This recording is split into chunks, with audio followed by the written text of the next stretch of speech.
The letters are signed, and the decision's official. Penn State reels in a top-notch recruiting class, and they can't wait to get to Happy Valley. This is literally a top 5 class in the nation for 22 class. The players up there are just obviously good, like Drew, Bo, Makara, like everybody up there. So we'll be having a good year. One of them is the Gatorade National Player of the Year. Another is Mr. Football in Ohio. The class of 22 ranks among the best in the nation. Will it result in wins on the field? The quarterback room is changing. Although a veteran presence returns, the defense finds a new leader, and the Outback Bowl opens its arms to the Nittany Lions. We're open for business right now on Nittany Game Week.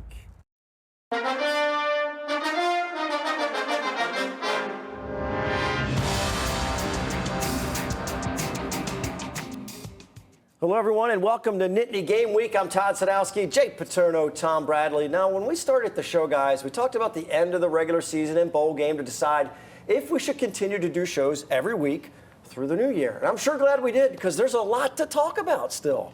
Yeah, a couple things happened the last 7 days or so. A couple things. It's a busy time of year. There's other things besides games. There's actually games going on that aren't really games. Yeah, absolutely. Absolutely. We've got new kids, old faces, all kinds of stuff. So the quarterback room evolves, a new defensive leader emerges, and recruiting, a red-hot topic in Happy Valley. It's all part of our opening drive. As we mentioned, a lot of important things taking place this week. In the short term, perhaps nothing more important than the return of veteran quarterback Sean Clifford for a 6th year. Taking advantage of the extra year of eligibility because of COVID, why is this such a big deal? Front-loaded schedule in 2022. I'll repeat that again, a front-loaded schedule. And having a veteran, everybody gets excited about the new quarterback you recruit. But when you go on the road 2 of the first 3 weeks against teams that are really good, you want that veteran guy. You want that guy right there. He's been in some tough spots. He knows how to get you out of some jams. Very important. Everybody always wants the new guy's always going to be better. But this guy's got some things about him. Experience matters in the quarterback room. You mentioned a front-loaded schedule. Let's take a look at it, Jay. What are you talking about here? Oh, yeah, Ooh. First 8 games. You got road games to Purdue, Auburn, and Michigan. And Purdue's a lot better than people think. And obviously Ohio State and Michigan State are exactly who we think they are. Wow, that's a tough first 8 games. On the flip side, one of the guys leaving the quarterback room, sophomore Taquan Roberson. This is one of the pivotal turning points of the Nittany Lions 2021 season. A Clifford injury forces Roberson in the lineup. The offensive unit can't figure out how to snap the ball in a raucous environment in Iowa City, Tom. Yeah, that's one of the things. You better have enough depth at that quarterback position because that is the key place. Everything starts there. Yeah, and they showed, Jay, they just weren't ready to have him in there or whatever. The unit wasn't prepared or he wasn't prepared. Either way, it didn't work out. It didn't work out, and I felt bad for him in that situation because there's a lot of other people involved. And, they had a 10-point lead in the third quarter, couldn't hold it. But hopefully he gets somewhere that he, finishes out a career on a high note. All right, you guys have a defensive switch to discuss. Yeah, certainly. New defense coordinator, Manny Diaz, coming in. Tom? Well, he's going to lose some good guys, I think, on that defense this year. Some guys are going to be leaving. I think Manny might have to rebuild a little bit of that unit, and he's not going to have much time to get into it because that schedule early is going to be very difficult. And some good offensive teams early on. But, one of their big things was the turnover chain, and that was a real emphasis for them. And they started that about 2017, I think. Yeah, take a look at some of the numbers with Manny Diaz. As you see, he started at Miami in 2017, 26-24 in his last 50 games. Not a lot of success in the bowl games. Now, hopefully for Penn State, he sees more success as a coordinator because sometimes it doesn't always work out as the head coach. Yeah, no question. And he's had some good defenses. They struggled a little bit this year on that side of the ball. And, hopefully there's going to be some guys leaving. He's going to have to replace some guys, but hopefully he gets in a sync and gets in a rhythm up here. All right, well, we go from the present to the future. Huge day for Coach Franklin and the staff as they reel in a top 10 class nationally with some splashy headliners, including in-state running back Nicholas Singleton from Governor Mifflin in the Reading area. Singleton earns a huge honor this week, and a former Nittany Lions star delivers the message. I have some news for you. What's up? You're the Gatorade National Football Player of the Year? Yes. Saquon, I know Saquon would be on this, so he told me about him saying, I won a National Player of the Year award. I was like, wow, for real. So I was like, it was shocked for me a little bit, but I mean, it feels good. Yeah, not just the state player of the year, the national winner. Nice touch, Tom, having Saquon give him the news. For sure, and it's great to see him. Just keep recruiting those Pennsylvania running backs. Don't go anywhere else. You got Miles, you got Journey, you got Saquon. Just stay in Pennsylvania. The best backs are right here in this state. All right, Jay, let's talk about your favorite position. It's a 2-quarterback class. The guy with the most buzz across the country, Mr. Ohio football, Drew Aller of Medina High School. What's it do for the program to land a 5-star that some recruiting services rank as the number 1 guy at his position in the country? Well, it creates a lot of buzz in your recruiting class, and a lot of people want to come and play with them. However, you know, when you have a 2-quarterback recruiting class, everybody focuses on one. Don't sleep on the second guy. I mean, we all know Bo's got a lot of talent. He is committed. So, again, it's going to create a lot of competition there. We'll see who the best one is. All right, let's roll the video. There's a second quarterback, less heralded, but I guarantee just as competitive. And he's from the Keystone State, Central York's Bo Prabula. And here's Bo making it official on Wednesday. From my childhood, just like being such a big Penn State fan and everything. Like, you know, I'm signing this paper. I'm really going to be a Penn State football player. You know, I really can't wait to get there and get started because it's just an amazing opportunity. Yeah, Bo is graduating early and will enroll at Penn State to be ready for spring practice. Guys, let's look at some recruiting rankings nationally. We talk about rankings and leading to results. What do you think about how you build a roster here? Well, you know, it's one of those things. The rankings only worth the paper it's printed on until they get there and you see what they do when the gun goes off. Yeah, I've seen that work both ways. And the way it works now with this transfer portal, who knows what can happen. Yeah, you look at, you know, Penn State has 5 players that were AP All Big Ten honors. Brisker came in from a JC, Stout from Virginia Tech, and Ebikadi from Temple. So you're building those things too as well with the transfers. All right, average recruiting ranking, Big Ten, a little bit over 3rd since 2016. Time for our scrap medal.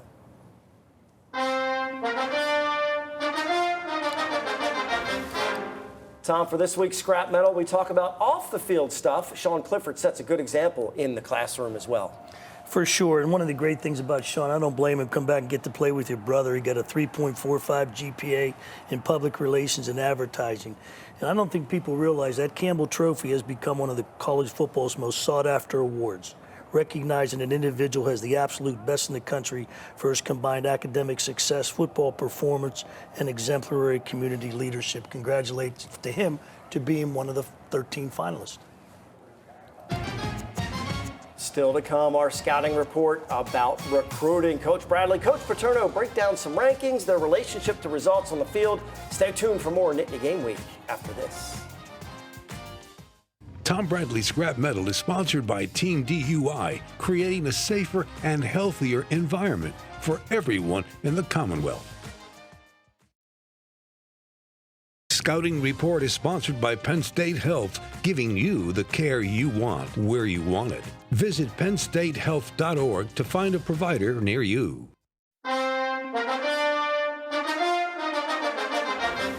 We are back on Nittany Game Week. It's a roster reload. At least that's what most college programs hope it is. They don't like to hear the word rebuild when it comes to recruiting. Coach Paterno, Coach Bradley, you've been on that trail an awful long time. This week's scouting report breaks down the relationship between the rankings and the eventual results. Well, Todd, you're looking at 15 plus years of recruiting coordinating experience over here.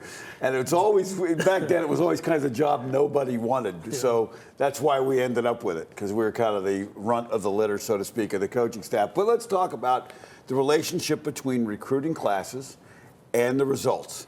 And it comes down to retention. And when you look at the other, Penn State's only other top 10 class in the Franklin, number 5 in the country, 2018, retention matters. And in 2020 and 2021, those are year 3 and 4 when you expect to see the results. 11 and 10, 8 and 10 in the Big Ten. And what happened to them? Retention matters. When you talk about retention, where did some of these guys go? You look at the 2018 class, 23 guys signed, 10 left transferred, and 3 went to draft. Tom, talk about what that does to you. It messes up your whole sequence as you prepare for each year. So you get your guys early, and you work with them, and all of a sudden, he's not too good. He's getting better. And then by year 3 and 4, you start to see a lot of hard work, not only on the field, Also in the weight room, too. Absolutely. So then you talk about the production you got to get out of year 3 and 4. So you look at the 2 linebackers, you look at the 3 D linemen that played in 2020 and 21. And again, remember, Parsons didn't play in 20. He opted out even before the Big Ten postponed the schedule. So you're not getting the kind of production. The one place you got a lot of production is the 2 wide receivers, but 143 of those catches are Dotson. Yes. Pretty good production. One guy. Absolutely. So let's take a look at, by comparison, let's look at the 2014 class. They came in ranked number 24. They signed 25 guys in that class. And in year 3 and 4, which would be 2016 and 2017, they won the Big Ten title in 16, 13 major contributors in that class. When you keep your team together like that, it also helps you because the camaraderie you build up and the trust between the different players. And you've been a quarterback coach, not just the quarterback, the wide receiver, but on defense too. The linebackers, the down guys, the talk, the chatter, they know, and they know how to prepare. And if you have a guy that's a little bit out of whack, they pull him back in. And a lot of times, because of that experience, they know what the program is. They know what it's like to go to Columbus or go to Ann Arbor. So those things matter. So let's take a look at the production they got out of that class. Yeah, and you see the linebackers stuck around, a lot of production out of those guys like Kabinda. You look at the DBs, a ton of production out of those guys. 5 DBs played 3 and 4 years. Tight end was Gesicki, obviously a lot of stuff there. Wide receivers, good class there, and as well as running back did not quite work out as well in that situation. Now let's take a look at another class. 2005 came in, 19 players signed, number 25 in the country. 13 of those guys, a big percentage, were major contributors in 07 and 08, won the Big Ten title in 5 and 8. A lot of those guys contributed. Yeah, then you talk about 208. I believe we were like 14.8 points a game on defense because we had those guys continued through those years. Absolutely. And then take a look at the production you got in year 3 and 4. Darrell Clark was a quarterback in that class, ended up being a Big Ten MVP in 09, but all first team all Big Ten that year. You look at the wide receivers, that's Williams and King and those guys. You look at the tight ends, linebackers, a lot of production.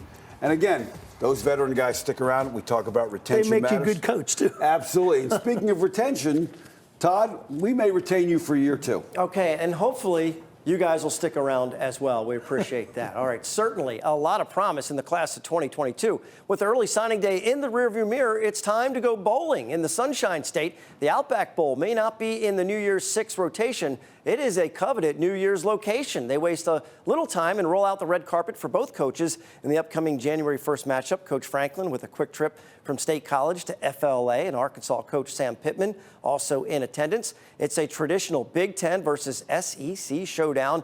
Even though Penn State's record, a disappointing 7-5, Nittany Lions are one of the big draws during bowl season. We know it's a really quality team. We know it's a quality program. We love the fans. We think this is going to be a great matchup with Arkansas, who has really made a huge jump with their new coaches here. These guys are really good, and Penn State's going to need to be ready for them. Razorbacks are ranked 21st in the country. Strike up the band in Tampa. It's the Big Ten versus the SEC on January 1st. Time to take a break. When we come back, our Impact interview with one of the best on the Penn State beat. Audrey Snyder of The Athletic will discuss some of the top recruits in the class of 2022 and get some inside info from Audrey when we return on Nittany Game Week. Welcome back. Time for our Impact interview, and joining us this week is someone that's been on the Penn State beat for more than a decade. Since her days as a student working with the Daily Collegian, Audrey Snyder, Penn State writer for The Athletic, joins us. Audrey, thanks for taking the time to be here on Nittany Game Week. You got it, Todd. Thanks for making me feel old. Seems like just yesterday you were a student, right? Well, this week's early signing period, let's talk some recruiting. You've seen the hype and certainly covered much of this recruiting effort, but it's no longer signing day. It's a signing show. So how has this process changed since you've been covering it? What should Penn State fans be excited about? And do you see any areas of concern in the class? You know, right now the whole calendar is crazy, Todd. I mean, I think the month of December is the busiest, the worst for being a college football reporter. I'm sitting here today and it's like, 6 a.m. you're up, the letters start rolling in at 7. And Penn State, of course, has made it a big production, but it aligns with this class because this is a class that people should be excited about. I think And I'm sure you guys know this. I mean, so much has been talked about the quarterback, and can you get that elite guy that you need to get over the hump? And I believe they have that in Drew Aller. I mean, this is somebody that Ohio State wanted after Quinn Ewers reclassified. The Buckeyes got in the mix. And if it wasn't for Mike Yurcich, I'm not so sure that Penn State gets Drew. But to me, this is somebody you build your class around. And hey, just in case if something doesn't work out, then you get Bo Pribula from Central York. You got a 2-quarterback class, which I'm sure Jay knows the dynamics in those are always fascinating. But yeah, I mean, at Penn State, they've got some studs. I think defensive lineman Dennis Sutton is somebody who should be able to come in here and play pretty early on too. Well, this fall, no question, you've hit the recruiting trail, so to speak. You've gone to see and cover a number of recruits. Notably Nick Singleton and Drew Aller. Going to see those guys and meeting their families and the kind of time you spent with them, what kind of insight can you share from them that maybe fans would not see from the outside looking in? Yeah, I was blown away when I went and visited Drew out in Ohio. To me, I went to a practice and you're watching him throw, and, I've gotten to know his trainer throughout this whole process too. And you watch him and I'm like, okay, wow, that was like really impressive. The ball's flying off of his hand. So I talked to Drew afterward and I was like, wow, man, like you really were slinging it today. And he's like, laughs and he's like, yeah, that was only 75% effort. And I was like, oh, okay. So then I stayed for a game the next day, and that's kind of the challenge, Jay, is all season I wanted to see him play, but you just kept running into scheduling issues where his team was torching guys. And so he was only playing a quarter, and then he was only playing a half. So the night I actually was able to see him, he made it just about the whole first half and had like 4 or 5 touchdowns. Just remarkable arm. I mean, but he's also 6'5". I mean, he looks like a pro-style guy. I talked to some high school coaches in Ohio who say that he reminds them size-wise of Travis Kelce when Kelce was a high schooler. You also get some of the Mitch Trubisky comparisons because of where he's located in Ohio. But yeah, Singleton is a stud. I mean, I think that's the other thing. You look at it and you say, well, you've got another 2 running back class with Katron Allen. Singleton's a big time talent, but you would never know it from talking to the guy. Super, super quiet, really humble. And I think that's something that really kind of is going to align well with the fans. Audrey, Tom Bradley here. Long time no see, but a lot of respect for the job you do on that beat. You're the best. Thank you. Certainly, there's a good amount of recruiting hype this year, but most of the time a class takes a year or 2 to really impact the trajectory of a program. So even after signing this class, where do you see Penn State building their roster with transfers? That's become a huge part of it. And I think that's, we all look at today in the early signing period as this big day, and it is. But I mean, here's the reality. We're sitting here mid-December. We still don't know who's staying, who's going, who's taking the extra COVID year, right? That's the other thing. And I think James Franklin made a really telling comment at his signing day news conference when he said that they're looking to add some linebackers because they're losing some big-time linebackers. So, I mean, to me, that says, hey, maybe Ellis Brooks is moving on. Maybe it's Jesse Lucetta moving on. Maybe it's Brandon Smith. Maybe it's all 3 of the guys, 2 or 3, 1 or 3, who knows? But that's going to be an area of need. And then I think they want to add another offensive lineman too, and they have to. I mean, you guys know it. Everybody who's watched this team this year, you've got to add more talent up front. I like what they did by getting J.B. Nelson from Lackawanna College, because then you don't have to go through the whole high school to college process. This is a guy who's a little farther along in the weight room, but they still want to add at least 1 more offensive lineman. Audrey, we're spending a lot of time talking about the rankings leading to results. And this past season, we all covered what was really a tale of 2 seasons for Penn State. The first 5 games with 2 wins over ranked opponents, and then the last 7 where they went 2-5. So which part of the season do you really think reflects where they are? Todd, I don't even know if I remember the first half of the season at this point. It feels like it was forever ago. It's like you've got everything before Iowa and then everything after. To me, I think that really they're a team that is in transition. And I think that's kind of, you look at it now and you say, you know what, they weren't as good as they were early on in the season. But also, I don't think the totality of this team is as bad as the one that lost to Illinois in 9 overtimes, if that makes sense. I mean, that's just as ugly of a loss as it gets. So I think the reality is probably somewhere in between the two. But no doubt about it, the line play has to get better. the offense this year was not what people hoped it would be, not what they expected it to be with yet another coordinator change. But we'll see what the Outback Bowl brings. And year 6 with Sean Clifford. That's now a thing, too. Audrey, that's all we have for you. Thanks so much, Audrey. Really appreciate it. Okay. Yeah, you got it, guys. Make sure you visit our website, NittanyGameWeek.com, for all kinds of content, including previous Impact interviews, along with other web-exclusive features. When we come back, we'll talk about the recruiting calendar and share some of the pride picks we've already received. We're heading into the final minutes on Nittany Game Week. Time to wrap up the show. Recruiting calendar changes. Do you see any on the horizon? Yes, I think we've got to change a couple things real quick. The early signings got to go, number one. And number two, if you're going to go into the transfer portal, you got to announce by a certain date. Yeah. That would make life a little easier for coaches? Well, I think it's going to help high school kids, too, knowing where they're going and help coaches know what they need. It's certainly a lot at the end of a regular season to handle. So, okay, quick thank you to a former Nittany Lion, Jeff Butty. A lot of people having holiday parties. Well, the beverages for ours are courtesy of Jeff and the All-American Sports Bar and Grill in Robinson Township. Cheers.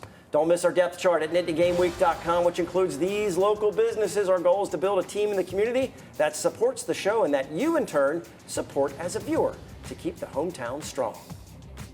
17 weeks, 17 shows. That's a lot of quality content piling up on our website, NittanyGameWeek.com. Make sure to spread the word with other Nittany Lions fans. Spend some time on the site to see what we are up to on the show.